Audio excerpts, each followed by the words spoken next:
क्या दोस्तों आप जानते हैं कि हमारी तीनों सेना के जवान अलग अलग सैल्यूट क्यों करते हैं? अगर नहीं जानते हैं तो दोस्तों इस वीडियो के साथ बने रहें और ये ज़रूर जानें कि हमारी तीनों सेना के जवान हैं वो सैल्यूट हैं वो अलग अलग क्यों करते हैं।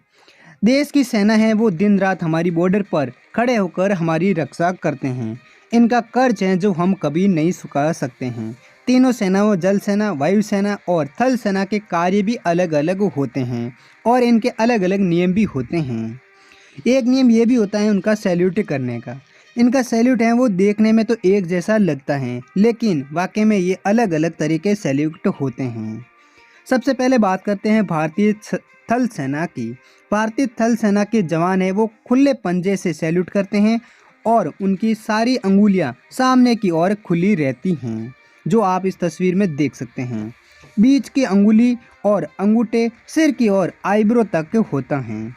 खुली हथेलियां जो विश्वास को दिखाती हैं और दाहिना हाथ उपयोग में लिया जाता है, जो यह साबित करता है कि उनके पास कोई हथियार नहीं है। उनका दाहिना हाथ है वो सलामी देने में लगा हुआ है, इसलिए वह किसी हथियार का इस्तेमाल है वो इस वक्त नहीं करेंगे। फिर बात करते हैं भारतीय वायुसेना की। पहले वायुसेना के जवान भी आर्मी की तरह ही सैल्यूट करते थे, लेकिन साल 2006 मार्च में वायुसेना ने जवान की सलामी देने के इस तरीके में कुछ बदलाव किया है। वायुसेना पूर्व सेना की शैली का ही अनुसरण किया जाता था।